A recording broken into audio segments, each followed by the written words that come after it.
Hello friends, आप लोगों का एक बार फिर से स्वागत है हमारे यूट्यूब चैनल यूपीएससी एस्पिरेंट में। आज हम लोग जानेंगे UP triple S C PET के कुछ महत्वपूर्ण क्वेश्चनों के बारे में, जो कि परीक्षा की दृष्टि से काफ़ी महत्वपूर्ण है। तो चलिए आज स्टार्ट करते हैं हम लोग इस मोटिवेशन कोट के साथ कि 2 अक्षर का होता है लक, 2.5 अक्षर का होता है भाग, 3 अक्षर का होता है नसीब, 3.5 अक्षर की होती है किस्मत, मगर ये चारों के चारों अक्षर के सब मेहनत के सामने छोटे होते हैं। यानी कि मेहनत से बड़ा कुछ भी नहीं होता। चलिए स्टार्ट करते हैं, अपने प्रश्नों को देखते हैं। भारत में प्रथम मुगल सम्राट कौन था? Option A Shahjahan, option B Babur, option C Humayun, option D Akbar. तो आप सबको पता होगा इसका आंसर। इसका सही आंसर ऑप्शन बी यानी कि बाबर। बाबर ने ही मुगल सम्राट का स्थापना किया था। बाबर ने ही, जो कि प्रथम मुगल सम्राट था। 1526 ईस्वी में मुगल सम्राट की नींव रखी जाती है बाबर के द्वारा। बाबर के कुछ महत्वपूर्ण युद्ध थे, जिसमें कि 1526 ईस्वी, 1527 ईस्वी, 1528, 1529 आपके लिए महत्वपूर्ण है। पानीपत का प्रथम युद्ध 1526 ईस्वी में, खानवा का युद्ध 1527 ईस्वी में, चंदेरी का युद्ध 1528 ईस्वी में, 1529 ईस्वी में घाघरा का युद्ध लड़ा जाता है। यानी कि इसका ऑप्शन भी बाबर राइट है। तो आपको कैसे लग रहा है प्रश्न, कमेंट में ज़रूर बताइएगा और प्रश्नों को हल करने का भी प्रयास करिएगा। चलिए बढ़ते हैं हम लोग अपने अगले क्वेश्चन की ओर। ये रहा आपका अगला क्वेश्चन आपके स्क्रीन पर। भगत सिंह सुखदेव राजगुरु को उनकी पुण्यतिथि पर श्रद्धांजलि देने के लिए भारत में 23 मार्च को किस दिवस के रूप में मनाया जाता है? ऑप्शन ए विद्रोह दिवस, ऑप्शन बी श्रद्धांजलि दिवस, ऑप्शन सी शहीद दिवस, ऑप्शन डी विरोधी दिवस। तो आप सबको पता है कि भगत सिंह राजगुरु सुखदेव जी को 23 मार्च को फांसी दी गई थी। हालांकि उन लोग को फांसी देने का जो डेट तय हुआ था 24 मार्च को हुआ था, लेकिन ब्रिटिश हुकूमत इतनी डर गई थी। इसका ऑप्शन सी शहीद दिवस। चलिए आगे बढ़ते हैं। भारतीय राष्ट्रीय कांग्रेस के अधिवेशन की सर्वप्रथम किस मुसलमान ने अध्यक्षता की? Option A Liaquat Ali Khan, option B sir Syed Ali Khan, option C Maulana Azad, option D Badruddin Tyab ji. तो इसका जो सही आंसर है वो है option D Badruddin Tyab ji.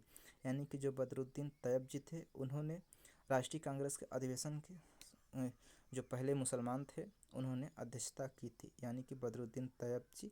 Option D a right answer. चलिए बढ़ते हैं हम लोग अपने अगले क्वेश्चन की ओर। अगला क्वेश्चन ये रहा आपके स्क्रीन पे। बुग्याल हिमालय की ढलानों में ऊंचाई वाले घास के मैदान और चारागाह हैं। यह अधिकतर किस राज्य में पाए जाते हैं? Option A Sikkim, option B Uttarakhand, option C Assam, option D Tamil Nadu. तो इसका जो सही आंसर है वो है उत्तराखंड। यानी कि उत्तराखंड में सबसे ज़्यादा ये मैदान पाए जाते हैं। बुग्याल हिमालय की ढलानों में ऊंचाई वाले घास के मैदान जो सबसे ज़्यादा उत्तराखंड में पाए जाते हैं। हालांकि और जगहों पे भी पाए जाते हैं, लेकिन सबसे अधिक उत्तराखंड में पाए जाते हैं। चलिए बढ़ते हैं हम अपने अगले क्वेश्चन की ओर, जो ये रहा आपके स्क्रीन पे। उस समुद्र का नाम बताइए जो एशिया और अफ्रीका को अलग करता है, जैसे मिस्र और सूडान को अफ्रीकी तरफ और सऊदी अरब को एशियाई तरफ। इसका ऑप्शन ए कैस्पियन सागर, ऑप्शन बी काला सागर, ऑप्शन सी लाल सागर, ऑप्शन डी भूमध्य सागर। तो इसका जो सही आंसर है वो है लाल सागर, यानी रेड सी जो है इसका सही आंसर है। लाल सागर अलग करता है एशिया और अफ्रीका को। चलिए बढ़ते हैं हम लोग आज के अपने अगले क्वेश्चन की ओर। अगला क्वेश्चन क्या कह रहा है हम लोग जानने का प्रयास करते हैं, और ज़रूर से ज़रूर हमारे चैनल को सब्सक्राइब करिएगा। और चलिए बढ़ते हैं आज हम लोग अपने अगले क्वेश्चन की ओर। ये रहा आपकी स्क्रीन पे। 1 घंटे के समयांतर में देशांतरी दूरी होगी। Option A 15 degree, option B 30 degree, option C 45 degree, option D 60 degree. हालांकि जो इसका आंसर होगा ऑप्शन ए होगा, यानी कि 15 डिग्री। समझते हैं हम लोग कि कैसे इसको हल किया जाता है। तो जो समयांतर में देशांतरी दूरी होती है, पृथ्वी जो देशांतरी दूरी होती है, तो 24 घंटे में पृथ्वी क्या होती है 360 डिग्री का जो कोण बनता है, तो उससे हम लोग क्या करते हैं 360 डिग्री का कोण बनता है एक दिन में। तो एक दिन में हमें निकालना है 1 घंटे का, तो हम लोग डिवाइड कर देंगे 24 से, यानी 360/24 करेंगे तो हम लोग का आंसर आ जाएगा 15 डिग्री। यानी कि 15 डिग्री जो इसका होगा ये राइट आंसर होगा। तो चलिए बढ़ते हैं हम लोग अपने अगले क्वेश्चन की ओर। अगला क्वेश्चन ये रहा आपकी स्क्रीन पे। संसद के सदनों को बुलाने की शक्ति किसके पास है? ऑप्शन ए राष्ट्रपति, ऑप्शन बी अध्यक्ष, ऑप्शन सी प्रधानमंत्री, ऑप्शन डी उपराष्ट्रपति। तो इसका सही आंसर जो है, राइट आंसर ऑप्शन है राष्ट्रपति। ये बोल रहा है ज्वाइंट सेशन के बारे में, यानी कि आर्टिकल 108 की बात कही जा रही है कि ज्वाइंट सेशन बुलाने की शक्ति किसमें निहित होती है। तो इसका जो सही आंसर है राष्ट्रपति। राष्ट्रपति के पास होती है, जो राज्यसभा लोकसभा को एक साथ बुला करके उसमें किया जाता है।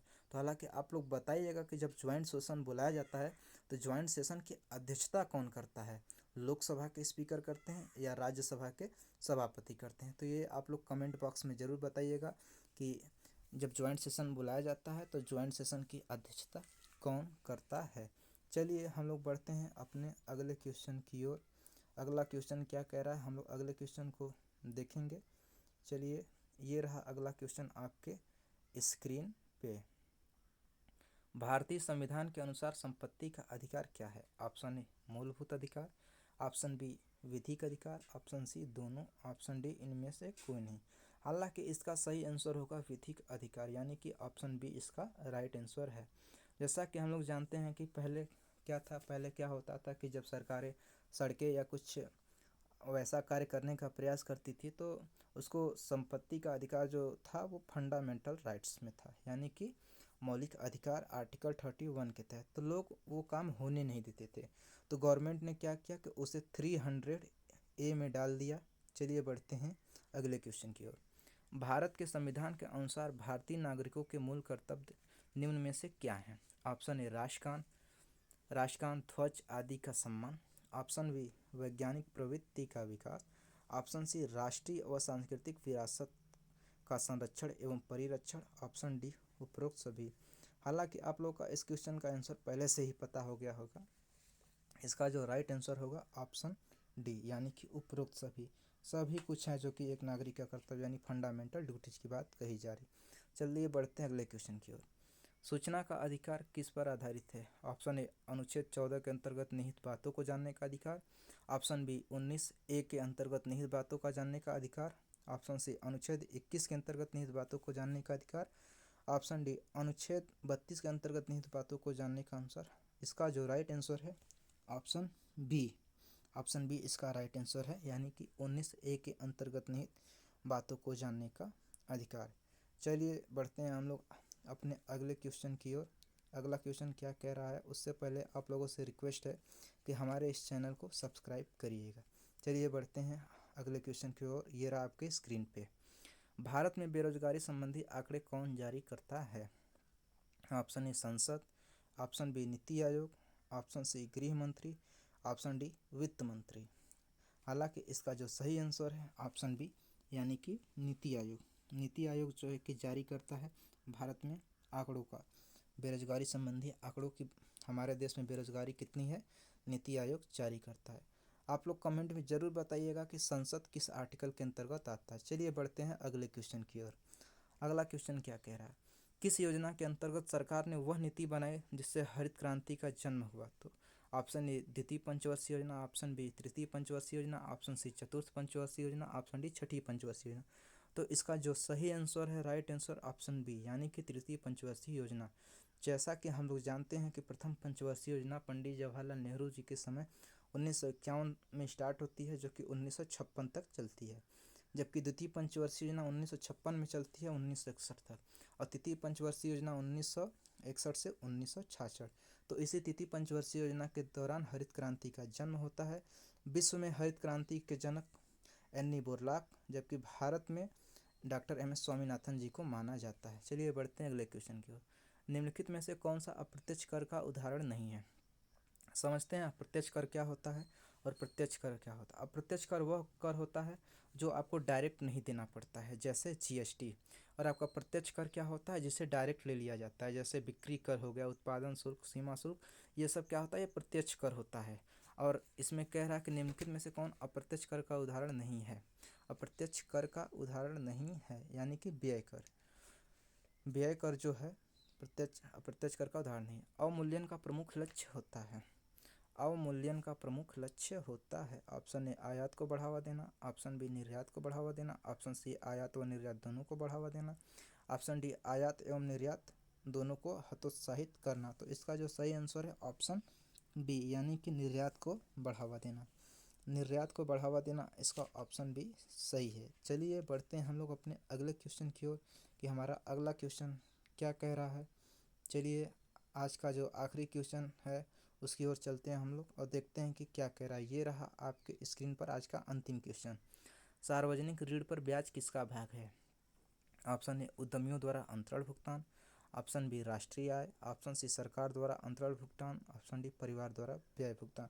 जैसा कि आप लोग इसका आंसर समझ चुके होंगे क्या होगा, सरकार द्वारा अंतरण भुगतान, यानी कि ऑप्शन सी इसका सही आंसर होगा, क्योंकि सार्वजनिक ऋण की बात कही गई है तो सरकार द्वारा अंतरण भुगतान होगा। तो हमारे यूट्यूब चैनल यूपीएससी एस्पिरेंट को सब्सक्राइब करें, लाइक करें, शेयर करें और ज़्यादा से ज़्यादा कमेंट करें।